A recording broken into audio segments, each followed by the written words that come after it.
The Acropolis is the absolute must-do when you're in Athens. If you only have a few hours in town and you can only do one thing, that's what it should be. But visiting the Acropolis isn't as straightforward as you might imagine. There are quite a few different ways of doing it, and I'm here to tell you all about it.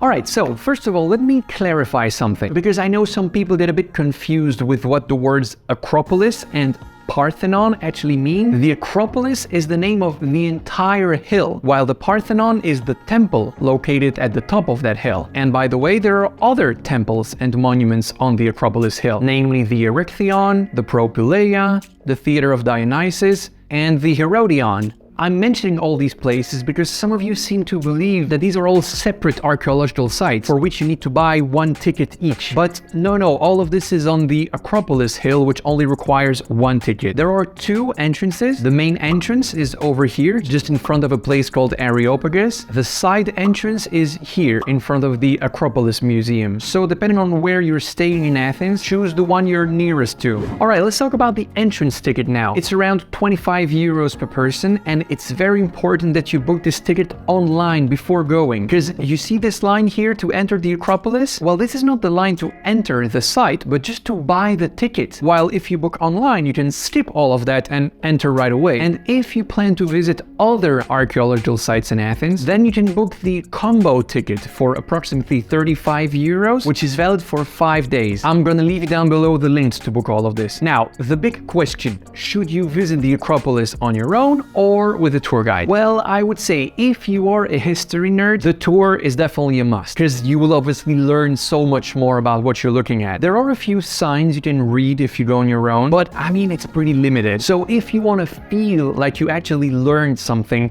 definitely book a guide. Such a tour lasts 2 hours and is around 60 euros per person. I'm leaving you down below the link for the tour I recommend. And be careful, the 60 euros include the entrance ticket, so if you book that tour, don't buy a ticket separately. The tour guide is going to give you your ticket when you arrive at the tour. Now, on the other hand, if you don't care too much about the history and all you want to do is just to have a quick look around, then just skip the tour. And count that to do the whole loop, you'll need around 45 minutes. Alright, now at what time of the day should you go? This might seem like kind of a trivial question, but believe me, it isn't. Athens gets very hot from June to September, often reaching 40 degrees. Now, the hottest time of the day is between 11 and 5. The Acropolis site is open from 8 in the morning until 8 in the evening. But be careful, this tends to change from year to year. Do not trust the opening hours you will find on all these private websites that are out there. The only reliable source is the website of the Greek state, which I will link down below. Also, be careful if you're coming in September or October. The Acropolis closes earlier since the sun also sets earlier. It's around 7 p.m. in September and 6 p.m. in October. So back to our question, at what time should you visit the Acropolis? Well, either in the very early morning,